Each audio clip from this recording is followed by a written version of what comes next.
Let's start with Prince of Persia: The Sands of Time. It's a true classic, and one of those games that really set the standard for action-adventure back in the day. Even after all these years, it's still got that magic that keeps you coming back. I mean, who didn't love the whole concept of controlling time? That was such a mind-blowing feature at the time, and it still holds up as a super fun mechanic today. You play as the prince, of course, and the story is this epic, mystical journey filled with betrayal, redemption, and a lot of cool moments. But the best part is the platforming and the acrobatics. The way the prince runs along walls, flips between ledges, and swings from poles. It's all so fluid and smooth. It feels like an intricate dance through these beautifully designed levels. The game just nails the parkour element, and it's so satisfying to pull off those moves. Then there's the combat, which is surprisingly deep for a game of its time. You're not just button mashing, there's a rhythm to it, with counters, dodges, and finishing moves that are tied to the time manipulation mechanics. Rewinding time when you mess up in a fight or fall off a ledge is such a unique twist that makes the game feel way more forgiving, but also adds this layer of strategy to everything you do. The world is just stunning. The environments are dripping with that ancient Persian atmosphere, with palaces, deserts, and hidden temples that make you feel like you're part of some grand legend. Sands of Time is one of those timeless games. It's a game that introduced mechanics and storytelling techniques that are still being used today. Next we have Infamous Second Son. It's such a great pick when looking back at favorite games, especially after all these years. It's one of those games that might not always get mentioned in the big best-of-all-time list, but for those who played it, it really leaves a lasting impression. The game came out as one of the earlier titles for the PS4, and honestly, it still holds up really well. You step into the shoes of Delson Rowe, a rebellious guy who suddenly gets these insane superpowers. What I love about the game is how good it feels to actually use those powers. Whether you're running up buildings, gliding through the air, or just wrecking shop with your abilities, the movement and action feel super smooth and fun. The game absolutely nails that sense of power, which, let's face it, is what we're all here for in a superhero-style game. Seattle is the backdrop for all the action, and they did such a good job with the city's vibe. It's not a carbon copy of the real Seattle, but it's got enough personality to feel alive, and the way the environment changes based on your actions is a nice touch. That whole dynamic, where your choices matter, whether you want to be a hero or lean into a more destructive, rebellious path, adds a layer of replayability. And honestly, both paths are equally fun. Infamous Second Son really nails that feeling of freedom, and the pacing keeps you engaged from start to finish. It's one of those games where you can easily lose hours just exploring, testing out your powers, and getting into epic showdowns with the game's enemies. And even though it's been a while since it first dropped, it's still a total blast to revisit. Next we have Prototype. I feel like it's one of those games that flew under the radar for a lot of people, but once you get into it, it's just pure chaos, in the best way. You play as Alex Mercer, and right from the start, you feel like a walking weapon. The dude is essentially a shape-shifting superhuman with all these insane abilities, and the game wastes no time in letting you go all out with them. What makes Prototype stand out is the sheer sense of power it gives you. You're running up the sides of skyscrapers, leaping across the city, and just wrecking everything in your path. The combat is fast, brutal, and incredibly satisfying. Alex can morph his body into different weapons, like claws or a massive blade, and each one feels destructive in its own way. It's like they handed you a playground and said, "Go ahead, do whatever you want." The city of New York in Prototype is your sandbox, and it's teeming with enemies, both human and infected. As the infection spreads, the city becomes more chaotic, which amps up the intensity of the game. You're not just dealing with soldiers and tanks, you've got these monstrous creatures hunting you down, and it feels like a war zone at times. One of the coolest mechanics is Alex's ability to consume people and take on their identities. It's a great way to blend in and get intel, but it's also just a fun and dark twist that fits the tone of the game. You're not the typical hero here. There's this edge to Alex that makes him unpredictable, and that adds a layer of intrigue to the story. If you've got a taste for destruction and love games that let you feel unstoppable, Prototype is an absolute must-play. Next we have Deus Ex Mankind Divided. It's a sequel to Deus Ex Human Revolution, and it builds on everything that made that game great. Right off the bat, the world is what draws you in. It's set in a future where people with cybernetic enhancements, or AUGs, are treated like outcasts, and it really dives into these deep themes of segregation and oppression. You play as Adam Jensen, who's basically the coolest, most badass augmented human ever. He's got all these crazy high-tech upgrades that you can customize, and that's one of the best things about the game. It lets you play the way you want. Whether you're sneaking through vents like a ghost, hacking every terminal in sight, or going full-on combat mode with guns blazing, the choice is yours. The game doesn't force you down a certain path, and I love that freedom. The prog setting is dark, gritty, and packed with detail. It's a world that feels alive, with all these little stories happening around you.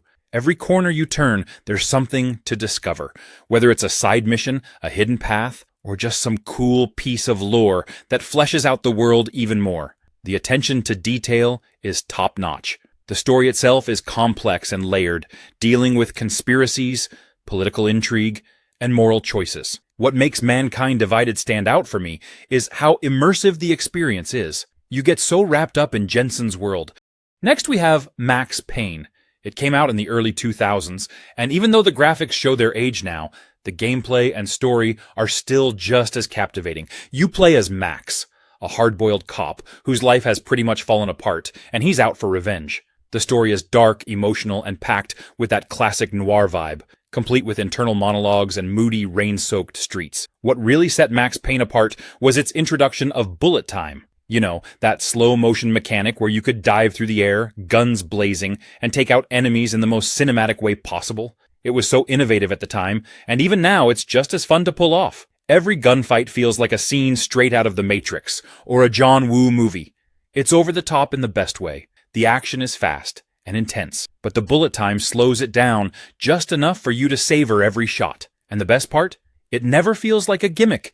It's woven into the core of the gameplay so well that it becomes second nature as you progress. You can't talk about Max Payne without praising how satisfying it feels to clear a room of enemies in slow motion, jumping sideways with dual pistols, and landing with that perfect cinematic finish.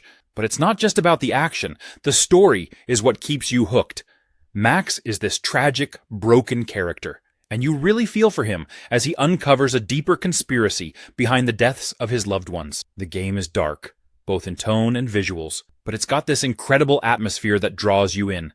It's a revenge story. Next we have Alpha Protocol. It's basically a blend of Mass Effect-style dialogue choices with stealth and action gameplay, and that combo makes it stand out from a lot of other games in the genre. You play as Michael Thornton, a secret agent who gets caught up in all kinds of global conspiracies, and it's up to you to navigate this web of espionage. It's one of the best games when it comes to branching storylines. Every conversation, every decision you make affects how characters react to you, what missions become available, and even how the game ends. There's this sense that you're really shaping the story, which adds a ton of replay value. You can go full James Bond, smooth talking your way through situations, or be more of a ruthless Jason Bourne, taking no prisoners. It's all up to you. The gameplay itself is a mix of stealth, combat, and gadgets, and it gives you a lot of freedom in how you approach missions. Whether you want to sneak around undetected or go in guns blazing, you can customize your skills and abilities to fit your playstyle. The stealth mechanics are pretty solid, and the variety of gadgets makes each mission feel fresh. You've got hacking, lockpicking, and all the classic spy tools at your disposal. Now, I'll be honest, Alpha Protocol isn't perfect. The combat can feel a little clunky at times, and the cover system can be hit or miss. But if you can look past some of those rough edges, what you get is a really deep, engaging RPG that does the spy genre justice. The characters are another highlight. You'll meet a ton of interesting personalities, from rival agents to potential allies. Next we have Stalker, Shadow of Chernobyl. It's one of those games that nails the post-apocalyptic vibe like no other. Set in the Chernobyl exclusion zone, it throws you into this eerie, hostile world filled with danger at every corner. The atmosphere is just incredible. Everything feels bleak, mysterious, and unpredictable. The moment you step into the zone, you can feel the weight of the environment pressing down on you, and it's both exciting and terrifying. What makes Stalker stand out is its blend of open-world exploration, survival mechanics, and first-person shooting. It's not your typical run-and-gun game. You're constantly scavenging for supplies, managing your health and radiation levels, and trying to avoid the many threats that roam the zone, from deadly mutants to unpredictable anomalies. The survival aspect really keeps you on your toes, and it adds a layer of tension that makes every decision feel important. The zone itself feels alive in a way few game worlds do. There's this sense that you're never truly safe, and the dynamic weather, day-night cycle, and random events make sure of that. One moment you're sneaking past an enemy patrol, and the next, a radiation storm forces you to find cover, all while the howls of mutants echo in the distance. And let's not forget the factions. You're caught between these different groups, each with their own agendas, and your choices affect how they see you. Will you align with a faction for safety, or go rogue and make your own path? The game gives you a lot of freedom in how you approach its story. Next we have BioShock. It changes the way you think about storytelling in video games. It's set in Rapture, this underwater city that was meant to be a utopia. But when you arrive, things have clearly gone very, very wrong. From the moment you step out of that bathysphere and see the city for the first time, you know you're in for something special. The atmosphere is just dripping with tension and mystery, and it pulls you in immediately. The story is a masterpiece. Without getting into spoilers, let's just say that it's filled with twists and turns that keep you hooked the entire way. And the way the game tackles themes of power, control, and free will, it's on another level. The characters, like Andrew Ryan, are unforgettable, with some of the most iconic lines in gaming history. You're constantly questioning what's really going on, and by the time you get to the big reveal, it's absolutely mind-blowing. The combination of guns and plasmids gives you a ton of variety in combat. You're not just shooting enemies. You're using all sorts of powers like shooting electricity, freezing foes, or even setting them on fire. The game gives you so many ways to approach every situation, and that makes each encounter feel fresh. Plus, there are the big daddies, these towering, armored monsters that protect the little sisters. Every fight with them feels like a boss battle, and it's always intense. The moral choices in the game are another standout feature. You can choose to either save or harvest the little sisters, and those decisions have a real impact on how the game unfolds. It adds a layer of depth to the story, making you question what kind of person you want to be in this world. Next we have Red Dead Redemption. Even after all these years, it's one of those games that still holds a special place in gaming history. It's more than just a cowboy game. It's a deep, emotional journey set in the fading days of the Wild West. You play as John Marston, a former outlaw, trying to leave his past behind. But of course, it's never that simple. The game's world, story, and characters are all top tier, pulling you into this incredible, open-world experience. The gunplay is smooth, with that satisfying dead-eye system that lets you slow down time and pick off targets with precision. Whether you're involved in epic shootouts or quick-draw duels, the action feels cinematic and intense. But it's not all about combat. You can spend just as much time exploring, engaging in side missions, or even playing mini-games like poker and horseshoes. The story is also a huge draw. John Marston's journey is one of redemption, family, and loyalty, and it's so well written. The characters you meet along the way, from outlaws to lawmen to settlers, are all memorable and feel like they're part of this living, breathing world. You get attached to these characters, and by the end, you're really invested in John's fate. The emotional weight of the story is one of the reasons why this game is still talked about as one of the best. The ending, without spoiling anything, is one of the most impactful and talked about conclusions in gaming. It's the kind of story that sticks with you long after you've finished it. If you're a fan of open-world games or westerns, Red Dead Redemption is an absolute must-play. Next we have Yakuza 0. If you haven't played Yakuza 0 yet, you're seriously missing out.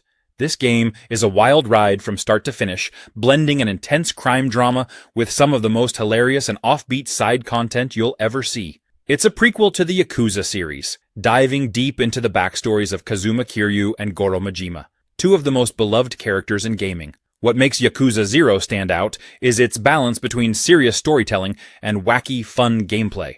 The main plot is filled with twists and turns, focusing on Kiryu's involvement in a real estate war that puts him at odds with the Yakuza and Majima's quest to regain his honor within the underworld. Both storylines are gripping, emotional, and will keep you hooked from start to finish. But where Yakuza 0 really shines is in all the insane side activities you can dive into. You can do everything from singing karaoke and disco dancing to managing a cabaret club or dominating the real estate market. It's packed with content, and you'll never be bored exploring the many things this world has to offer. One minute you're locked in a dramatic fistfight, and the next you're crushing it at karaoke or solving the most bizarre side quests you can imagine. The combat is fast-paced and a lot of fun. Both Kiryu and Majima have multiple fighting styles, which you can switch between in real time. It gives you a ton of options for how to take down enemies, and the combat is packed with stylish, over-the-top moves. The heat moves, those flashy finishers, never get old, and they're super satisfying to pull off.